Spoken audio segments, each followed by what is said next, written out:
Bueno, miren, señores, escuchen bien esto, porque le va a resultar novedoso. Nosotros tenemos aquí como invitado al doctor José Luna Muñoz. José Luna Muñoz. Él es un catedrático mexicano, miembro de la Facultad de Altos Estudios de la UNAM y asesor científico de la UNFU, de la Universidad Pedro Enrique Ureña. Él viene a tratar algo, como le dije, novedoso.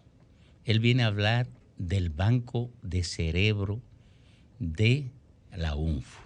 Bienvenido, doctor. Muchísimas gracias. Buenas tardes. Es un placer y un gusto estar aquí con ustedes. Tenemos que comenzar por ahí. ¿Qué es el banco de cerebro? Bueno, el banco de cerebros es una unidad en donde se van a obtener cerebros para la investigación. Exclusivamente para la investigación. Esto se hace a través de donaciones que hacen los familiares de pacientes que están desarrollando Alzheimer. Entonces, al fallecer la persona con estas afecciones, ya sea con Alzheimer o otras enfermedades neurodegenerativas, nos lo donan para nosotros poder hacer el diagnóstico histopatológico confirmatorio de esta enfermedad. Entonces, esto es lo que hemos venido desarrollando ya desde el 2017 aquí en la Universidad Nacional Pedro Enrique Ureña, con todo el apoyo que nos ha brindado precisamente el arquitecto Miguel Fiallo, que es el rector de la universidad. Entonces, para nosotros ha sido muy importante porque inclusive el desarrollar esta unidad de diagnóstico y de investigación, pues ha abierto un panorama muy grande aquí en República Dominicana y en el Caribe, que es el único realmente de esta naturaleza en el Caribe, el banco de cerebros que tenemos aquí en la UNFU.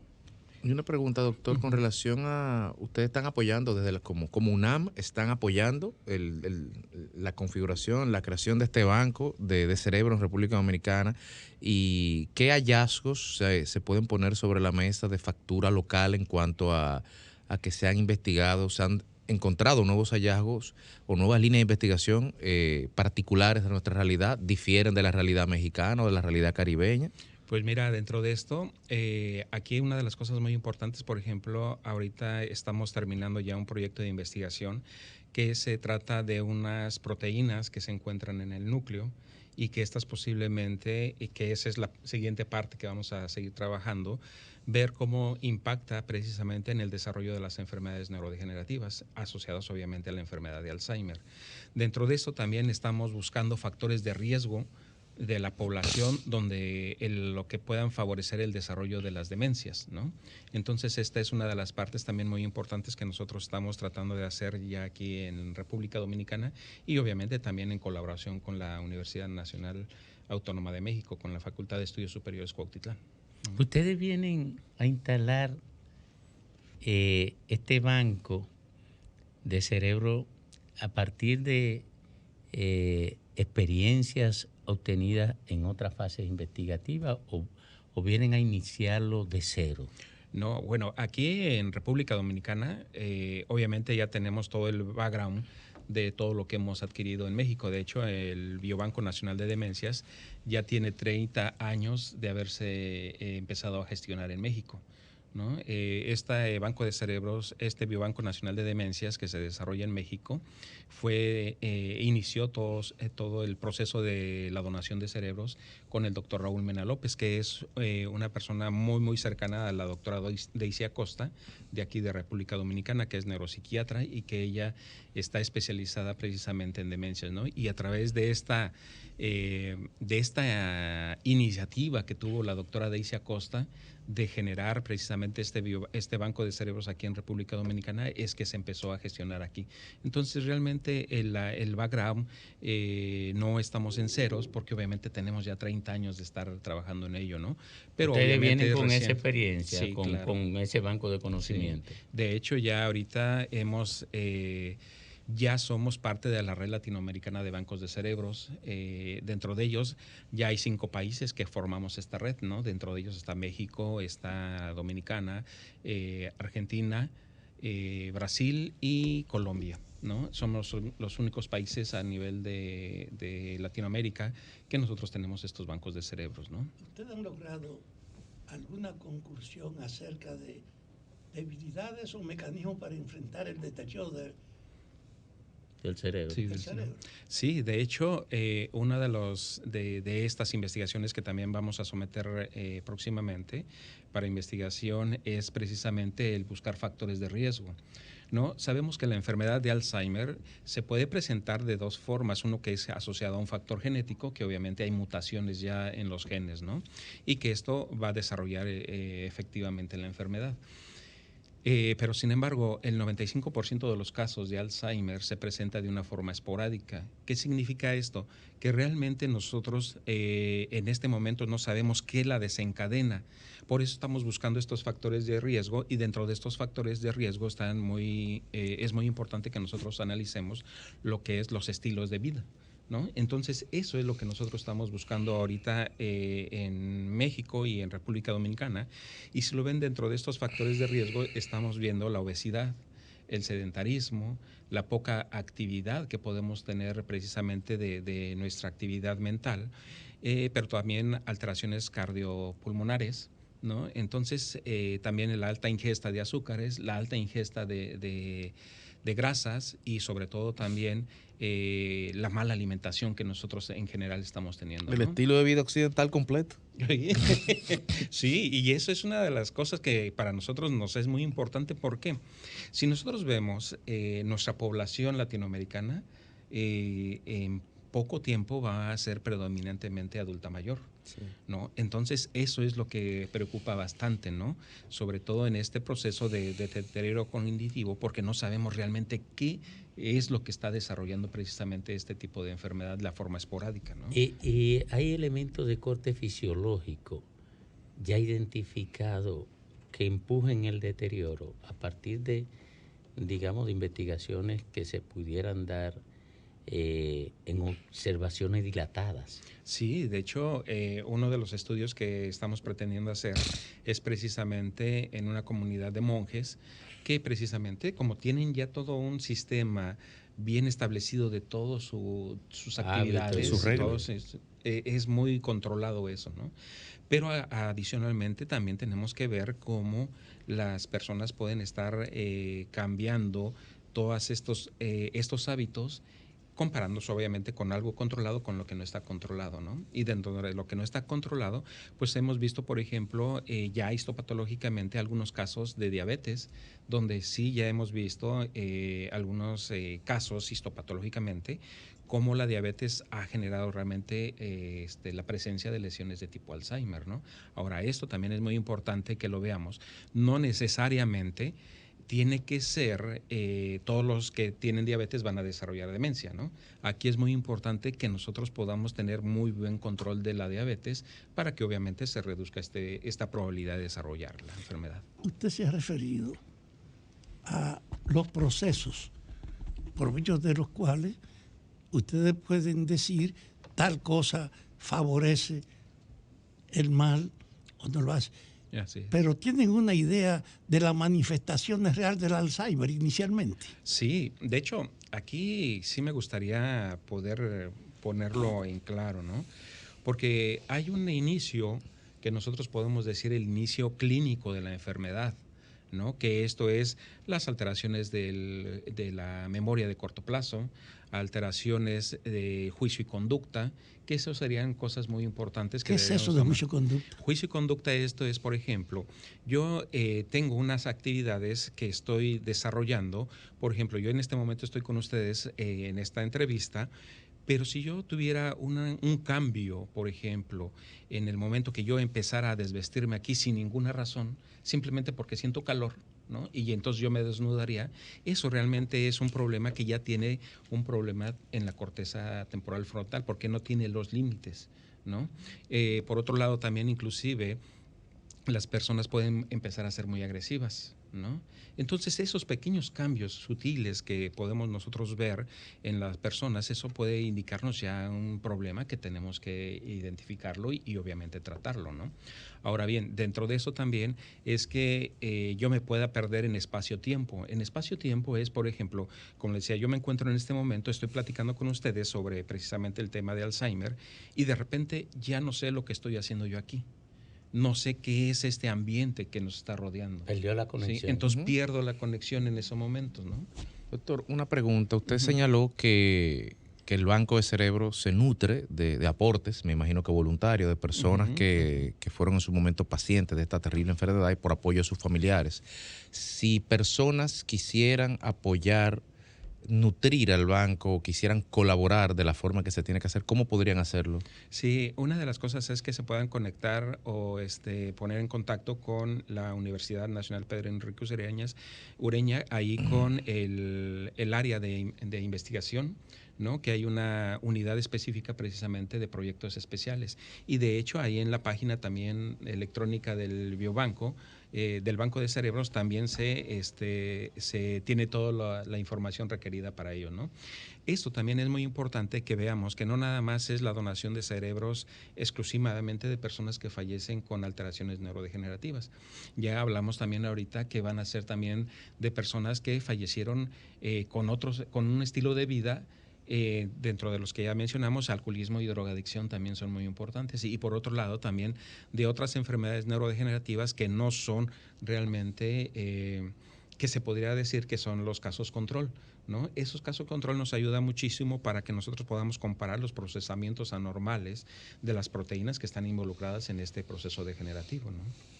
Doctor, yo leí en algún momento que la comunidad mundial dedicaba más recursos a producir estimulantes sexuales que a la investigación del Alzheimer o de Parkinson. Sí. Entonces, digamos, ¿en qué estadio usted sitúa el nivel de conocimiento? Usted que es un investigador, un cientista, el nivel de conocimiento sobre una actividad que está golpeando tan fuerte a la humanidad como el Alzheimer, como el Parkinson. Sí, mire, dentro de eso yo creo que una de las cosas muy importantes y que es lo que nosotros tratamos de hacer precisamente es tratar de divulgar precisamente todos los resultados que estamos obteniendo en el laboratorio, ¿no? ¿Por qué? Porque realmente nosotros nos debemos a una sociedad, ¿no? Esta sociedad realmente es la que nosotros debemos atender y cuidar y sobre todo darle las herramientas necesarias porque como les decía hace un momento, nosotros podemos ver el inicio de la enfermedad clínica, pero realmente el proceso molecular que está sucediendo en nuestro cerebro, los cambios que están sucediendo en las proteínas en nuestro cerebro, realmente empezaron 15 a 20 años antes, ¿no? Entonces, desafortunadamente en este momento no tenemos un diagnóstico temprano de inicio de la enfermedad, ¿no? Clínicamente sugerimos que es el inicio de la enfermedad porque empiezan los síntomas clínicos, pero para que se den esos síntomas clínicos necesitamos, por ejemplo, si nosotros estamos hablando de pérdida de memoria de corto plazo, hay un área en el cerebro que se llama hipocampo, que ahí ya hay una gran cantidad de neuronas muertas asociado precisamente por la acumulación de proteínas que anormalmente se están agregando dentro del cuerpo de la neurona y la mata, ¿no? Entonces, si hablamos, por ejemplo, ya de alteraciones de juicio y conducta, entonces estamos hablando ya de alteraciones en otra área que es la corteza temporal y la corteza frontal, que serían esta parte de aquí y la parte frontal, ¿no? Que esas son lo que está coordinando precisamente todo esto. Ahora, dentro de esto también hay otra área que se afecta bastante, que son las emociones que están involucradas, la amígdala y el cíngulo. Entonces, si lo ven, realmente nosotros podemos hablar del inicio de la enfermedad clínica, sí, pero el proceso molecular está hecho a andar desde mucho antes, ¿no? Entonces, por eso es tan importante que nosotros podamos llegar a la población para informarles e inclusive también a los médicos generales que todavía siguen en este momento hablando de una demencia senil, cuando realmente no existe la demencia senil, porque no es un proceso de envejecimiento normal, ¿no? Hay que hablarlo y determinar bien perfectamente cuál es la enfermedad neurodegenerativa de la que se trate. ¿Por qué?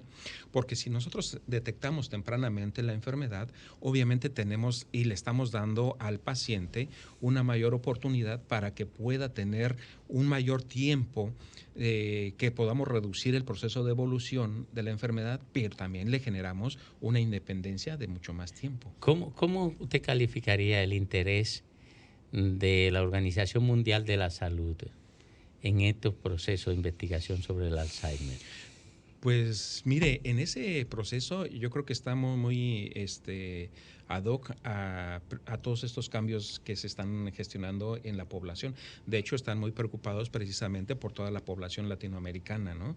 Y también los investigadores de otros países, tanto de Europa como en Estados Unidos, han empezado a ver y a voltear precisamente a los países latinoamericanos precisamente enfocados por estos factores de riesgo que les comentaba, ¿no? Y sobre todo por este proceso, esa transición de la población hacia lo que es el adulto mayor. ¿No? El SIDA, el VIH, se convirtió quizá en la enfermedad que espantó más a la humanidad en los últimos 2 siglos, antes que el COVID. Sí, claro. El SIDA, yo vi que la Organización Mundial de la Salud encaminó ingentes esfuerzos y ya prácticamente el SIDA está controlado. Pero el Alzheimer viene irrumpiendo con mucha fuerza y con mucha velocidad. Pero yo no veo logros significativos. Sí, y esto lo que comentas bien es cierto, pero ¿por qué no son logros significativos en lo que nosotros pudiésemos palpar, ¿no? No lo podemos palpar porque realmente no hemos encontrado, primero, un método de diagnóstico temprano.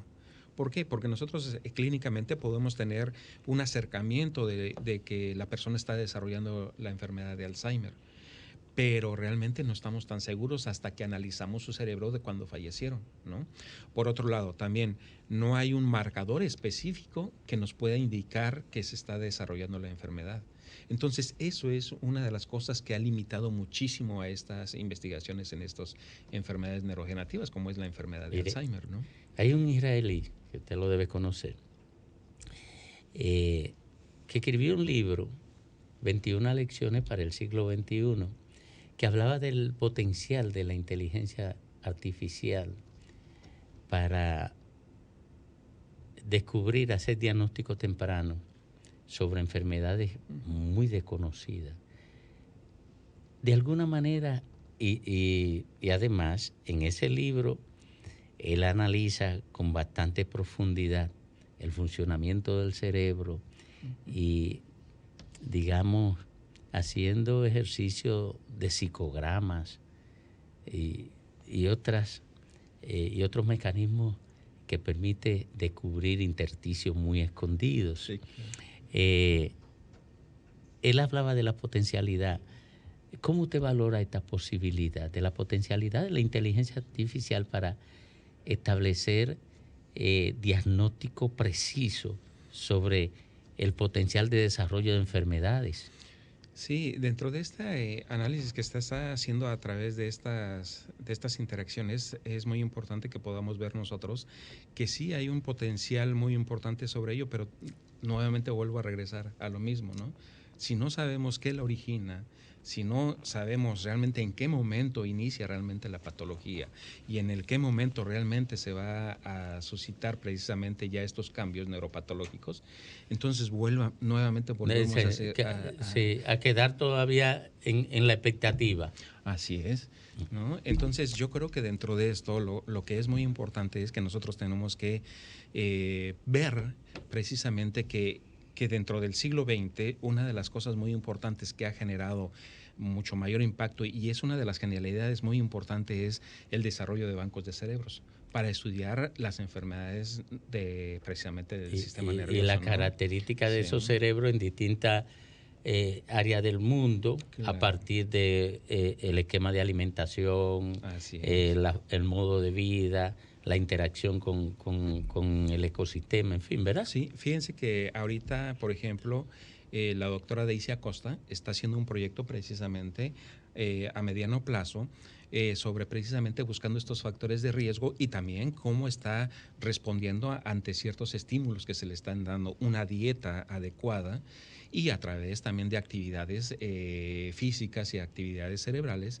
o actividades mentales, lo que se llama gimnasia cerebral, para poder ver cómo puede esto retrasar realmente el proceso de la enfermedad.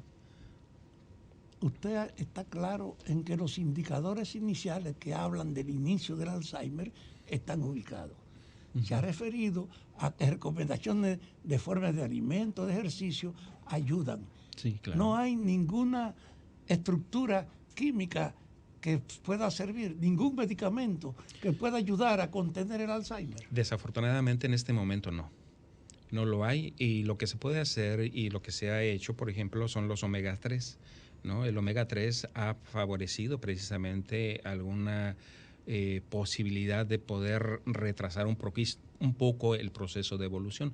Pero realmente también, por ejemplo, los antiinflamatorios han generado también un proceso de retardar cierto momento. Sabemos que en el proceso neuropatológico que se genera precisamente por estas proteínas que se están expresando en el cerebro en la enfermedad de Alzheimer, generan procesos inflamatorios, ¿no? Entonces esto realmente podría ayudar un poco, pero realmente el problema de todos estos fármacos que se han estado utilizando, de hecho también recientemente ya hay 2 fármacos que se están desarrollando precisamente para el depósito de amiloide beta, que es una de las proteínas, es un péptido que se va agregando en el cuerpo en el parénquima cerebral, pero estos no han funcionado realmente, ¿no? Entonces, ¿y esto por qué resulta? Porque realmente no podemos detener la muerte neuronal, que esa es una de las cosas que nosotros tenemos que enfocarnos. Cómo detener realmente la muerte neuronal y realmente tanto los depósitos de amiloide beta como la formación de estos filamentos que son altamente insolubles en el cuerpo de la neurona, eso es lo que no hemos podido encontrar, qué es lo que desencadena ese proceso. Pero hasta el momento no hay ningún fármaco que pueda hacer detener precisamente este proceso de evolución o detener inclusive la muerte de la neurona. Y algunos ejercicios, digamos, algunos ejercicios que activen la zona del cerebro golpeada por la muerte del neurona, no son recomendables como un mecanismo para retardar el efecto de la enfermedad. Fíjense que en este proceso de esta forma de que nosotros podemos tratar de sugerir que podíamos apoyar precisamente a este deterioro es, por ejemplo, el ejercicio físico, ¿sí? El ejercicio físico es muy importante, aeróbico. ¿Por qué? Porque el ejercicio físico ya se ha podido ver y constatar, tanto en modelos animales también como en humanos, que hay una formación de nuevas neuronas, ¿no? Y la formación de nuevas neuronas no es hasta un determinado tiempo de edad del individuo, sino que permanente. Siempre se mantiene, ¿no? El ejercicio físico, por otro lado, si nosotros hacemos actividad manual, ¿sí? Todo aquello que nos lleve a la forma de activar precisamente la coordinación de nuestras manos y obviamente con el intelecto que estemos desarrollando. En este caso estamos hablando porque, por ejemplo, el aprender a tocar un instrumento musical, a hacer los malabares, por ejemplo, también son tan simples que puede uno ver que son simples, pero estos generan realmente un impacto muy importante en todas estas actividades de nuestro cerebro. Ahora bien, para que nosotros podamos generar realmente esas neuronas que se han formado por el ejercicio, el mantenimiento o la maduración de las neuronas, que es a través de la actividad manual, nos hace falta principalmente el establecimiento y lo que es la plasticidad neuronal, que eso lo adquirimos precisamente con nuestra gimnasia cerebral, ¿no? Crucigramas, aprender nuevos idiomas, leer, la lectoescritura siempre es muy importante. Hacer, por ejemplo, si nosotros somos diestros, hay que hacer todas las actividades con la mano izquierda y viceversa, ¿no? Esto nos ayuda precisamente a poder tener una mayor actividad y un impacto, a retrasar el proceso de evolución de la enfermedad. Pero nuevamente vuelvo a insistir, no lo vamos a evitar. ¿Por qué?